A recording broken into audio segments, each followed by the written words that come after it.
કમોસમી વરસાદથી પાટણ જિલ્લાને પાક નુકસાનીના સર્વેની કામગીરીમાંથી બાકાત રાખી ભાજપ સરકારનો પાટણ જિલ્લાના ખેડૂતો સાથે હળહળતો અન્યાય કર્યો છે। પાટણ જિલ્લાના અસરગ્રસ્ત ખેડૂતોને સર્વેમાંથી જાણી જોઈને બહાર રાખવા એ સ્પષ્ટપણે ભેદભાવ અને અન્યાય છે।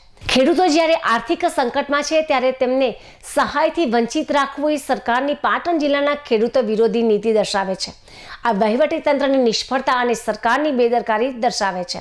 ત્યારે ગુજરાત સરકાર દ્વારા તાત્કાલિક સિદ્ધપુર તાલુકો તેમજ પાટણ જિલ્લાના ખેડૂતોને કમોસમી વરસાદથી થયેલ નુકસાનનો સર્વે કરાવી સહાય આપવામાં આવે તેમજ જગતના તાતનું પાક ધિરાણ માફ કરવામાં આવે તેવી સિદ્ધપુરના પૂર્વ ધારાસભ્ય ચંદનજી ઠાકોરે માંગણી કરી છે। સમગ્ર ગુજરાતમાં કમોસમી વરસાદના કારણે આજે ખેડૂત હેરાન પરેશાન થઈ રહ્યો છે। મારે વાત કરવી છે પાટણ જિલ્લાની। પાટણ જિલ્લામાં કમોસમી વરસાદમાં ખૂબ મોટું નુકસાન થયું છે અને નુકસાનના કારણે આજે જે ખેડૂતોએ મગફળી વાવી હતી, જે ખેડૂતોએ જુવારની ખેતી કરી હતી, જે ખેડૂતોએ અન્ય જે ખેતીઓ કરી હતી એ ખેતીઓમાં આજે વાવણી થઈ હતી તો સર ખરી, પણ જેની કાપણી કરી અને કાપણીના કારણે જેને પાક ઉગાડ્યો એ આજે જમીનમાંથી બહાર નીકળ્યા પછી પણ પાક ઉગી ગયો છે। એના કારણે ખેડૂતોને બેહાલકી વેઠવાનો વારો આવ્યો છે।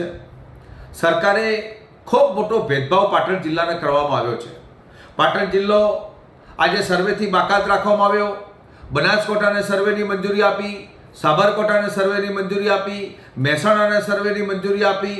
સમગ્ર જિલ્લામાં જે કમોસમી વરસાદ પડ્યો હતો ત્યાં તમામ જિલ્લાઓને સર્વેની પાટણ જિલ્લાને જ કેમ ટાર્ગેટ કરવામાં આવે એવું આ ભારતીય જનતા પાર્ટી ક્યાંક પાટણ જિલ્લાના ખેડૂતને ટાર્ગેટ બનાવેલી હોય અને પાટણ જિલ્લાનો ખેડૂત આજે આર્થિક સંકટમાં મૂંઝાઈ રહ્યો હોય ત્યારે પાટણ જિલ્લાને બાકાત કરવામાં આવ્યો છે। આજે છોતલપુર, વારાહી, રાધનપુર, મારા સિદ્ધપુરના પાછલા ભાગની અંદર આજે મગફળીનું વાવેતર ઉત્તર ગુજરાતમાં અમારા પાટણ વિસ્તારમાં અમુક ઘણી બધી જગ્યાએ મોટા પ્રમાણમાં મગફળીનું વાવેતર થાય છે। આ મગફળીના વાવેતરમાં આ સરકારે મોટો અન્યાય કરી અને ખેડૂતોને પેમાલ કરવાનો જે આજે પેત્રો ભારતીય જનતા પાર્ટી દ્વારા જે કરવામાં આવ્યો છે હળહળતો અન્યાય છે। આવાવાળા સમયની અંદર અમે આના માટે લડીશું। આ જિલ્લાને સર્વે માટે પણ જાહેરાત પણ કરાવડાવશું અને આવતીકાલે અમે સિદ્ધપુરમાં પ્રાંત કચેરી સાહેબને 11 વાગે આવેદનપત્ર પણ આપવાના છે। ખેડૂતને બિચારો લાચાર બાપડો બનાવી દીધો છે।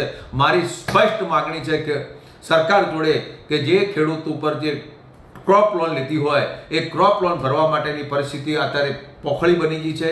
હમણાં થોડા સમય પહેલાં પણ કમોસમી વરસાદે એને 2-3 વગર વાવેતર કર્યું, તેનું બિયારણ પણ ફેલ ગયું।